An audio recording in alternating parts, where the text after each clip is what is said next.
Hi everyone, it's Little Blue and you're listening to my podcast, aka Little Blue. Now, I'm going to apologise to start with because my brain is frazzled right now. So, apologies if this podcast goes a little bit skew, but I cannot think of words at times today.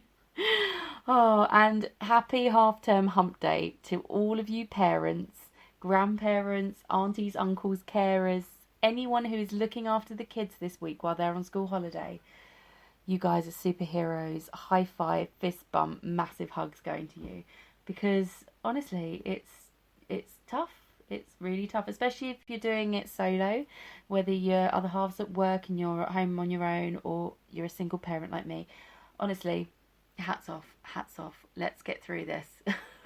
I think for me, the worst thing is not having a routine, and I start to forget what the day is. So tomorrow, I think I'm going to stick to our normal routine. I'm going to set an alarm. We're going to get up at normal time, have breakfast at normal time, watch the normal TV we would watch, and then head out at preschool time. Whether that's just to go on a walk or go down to pick up some milk, or I don't know. I'm going to think about it once I've done my podcast, but I'm definitely going to have more of a routine tomorrow because I think we both need it. I think we're both getting a little bit stir crazy. But I hope it is treating you well. Also, if you do have any horrific half-term stories or any wonderful half-term stories, let me know. Email me on akalittlblue@gmail.com. I would love to hear them. I mean, have your kids painted the walls or ruined the carpet or shaved the dog? What mischief have they got up to? Because I know Baby Blue has had her fair share today. This is literally just today. The other couple of days she's been quite good, been a real angel. But yeah, no, today, devil incarnate. But yeah, I'd love to hear your stories. And if you give me permission to, I would love to mention them on the podcast and maybe on my social media pages. It would be awesome. But no, it is a case of keeping your head positive, reminding yourself of something you've got to look forward to. So for me, I'm like, I'm having my hair done next week. When you're at school, I'm going to be going for coffee with my friend. I'm going to be doing this. I'm going to be doing that. I've just been keeping that in my head, taking lots of deep breaths and trying to stay calm. But yeah, and looking at the positives of it, you have got time together. Even if that is them driving you potty, one day they will understand and hopefully respect you for it. Anyway, how are you all doing? What I wanted to talk about today on the podcast is pretty much what I've been talking about in the last few, and something that is going across the media right now, social media, on TV and everything. I think it was mentioned on Lorraine today, and it was mentioned on the One Show tonight, and that is all the positive and maybe motivational things that are coming from the sad passing of Caroline Flack. People are up in arms basically about the negative attention that is attracted through social media especially. So all the trolling and all of that sort of stuff, people want a stop to it, and they want stronger laws, they want stronger things. And I think there was even talk about making something called Caroline's Law to protect celebrities especially against these online trollers, because a lot of them are just talking without thinking. There is no feeling behind it. They don't even realise the people that they are hurting, and I think that's what needs to be addressed. It's strange though, because when I started my project, Little Blue's Thank You, as it started off as, and now aka Little Blue, it was because I gave up social media, because I realised that it was a negative thing for me. I was getting very obsessive about what people were saying to me, how people were interacting with me. It was really bringing me down, and I was at a very, very low point. So I just came off it. I came off it for 4 months. And the first thing that happened is people got upset because they thought I deleted them. I was like, no, I've deleted me, not you. Don't worry, we're still friends. Just text me if you need me. And then people got upset because they realised a lot of their favourite pictures had gone, because I took all the pictures when we went out on nights out. So I sent them on to them. I passed them on in the conventional ways. And then what I noticed is my interaction with social media. And this is the thing that really got me, it really surprised me. And I actually wrote a blog post about it. It was one of my very first blog posts, actually, was this social experiment I did with social media and coming off it. And there was one day I was walking up the town, I think I was coming home, and I nearly got hit by a car crossing the road. Now, this car was doing stupid mile an hour down the road, a very small town sort of normal road where you should not be driving at the national speed limit, let's say that.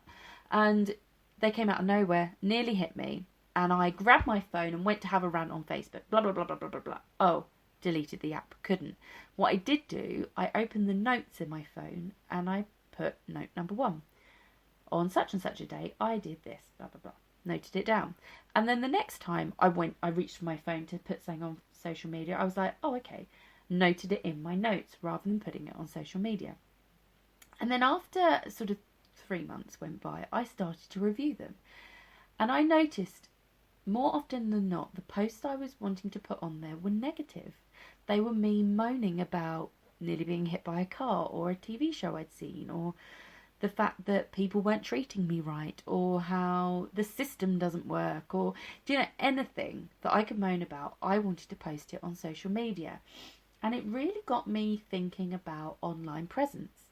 And I did a bit of research into it as well. I think that's around the time I started doing some online courses too in social media marketing and stuff like that.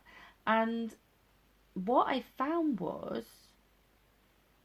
that was triggering the responses that I was getting, was because I was putting negative energy out there. And obviously, as you know, positive attracts positive, so negative was attracting negative. And I think this is what everyone is touching on right now.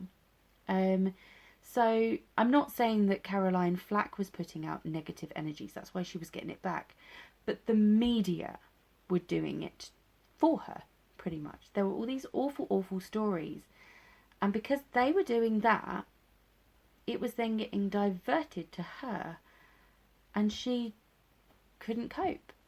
And it's been really devastating to her friends, her family, her fans, just awful. And I 100%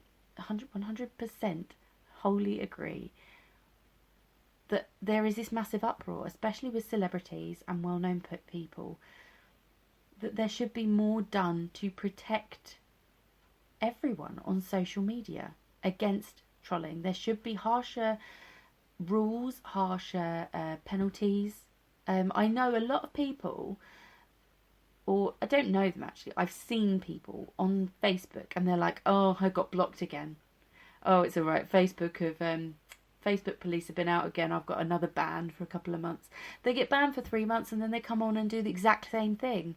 They should be banned for life, but the problem is that it goes by email address. So you could have, if you've got 3 or 4 email addresses, you could have 3 or 4 Facebook accounts.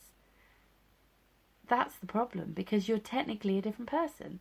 So yeah, I've heard on something that I've watched today that there might potentially be new laws coming in that they're hoping to call Caroline's Law or something along those lines, which would be fantastic. But it is going to really change stuff, and I think, I hope it will change stuff for the better. And the best thing about this, which is an awful thing to say considering it's come from something so tragic, but it's really generated this surge of people promoting kindness. And Caroline Flack herself, when she was alive, did this herself, because the whole thing has come from a quote of hers.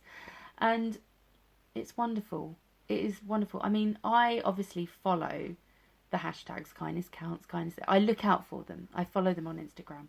I also follow a lot of other pages who promote kindness because it is what I'm about and it interests me. And I think it's, as a community, we need to all pull together and work to keep pushing this message. So it doesn't matter to me if I've got 600 followers or I've got 6 million followers. You know, there are other organisations who promote kindness. Like, take Ellen DeGeneres. She really promotes kindness. She's like my Yoda, you know. She has billions of people watching her and interacting with her.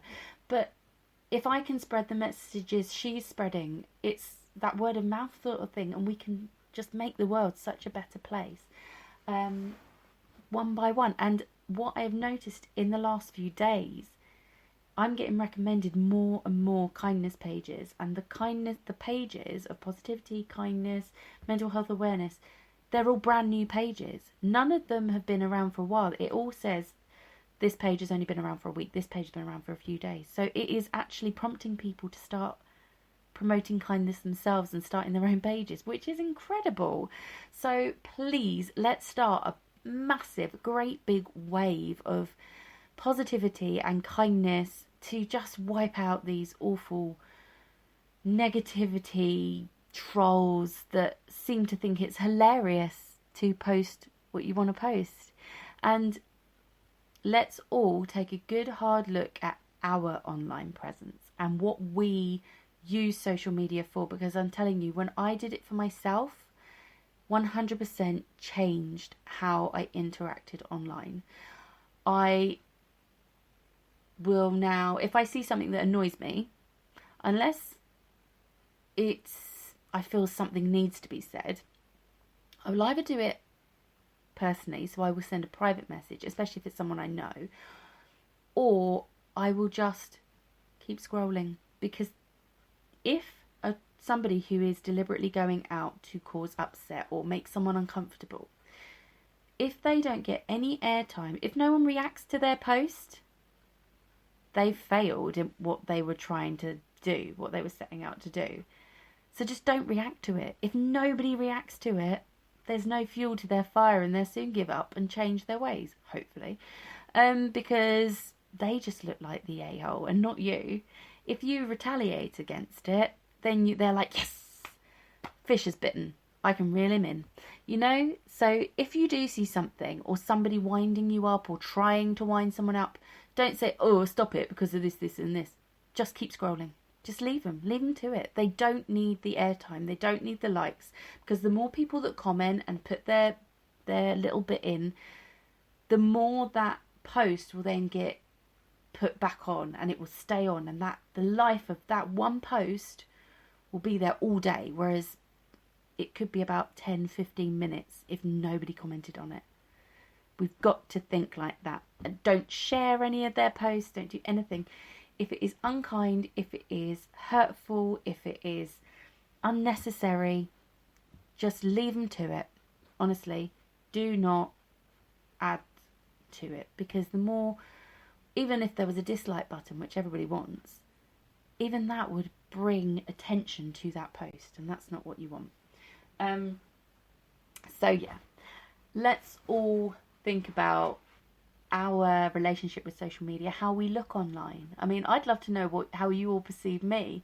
I do worry at times how I am perceived, but I am also interested. So if you have got something to say, I'd love to hear it. But please, if it is, keep it kind, let's say, and if it is, you think there's something that can be improved, let's keep it constructive. I don't mind constructive criticism. I mean, I used to thrive on it when I was acting. So, aka.littleboo@gmail.com.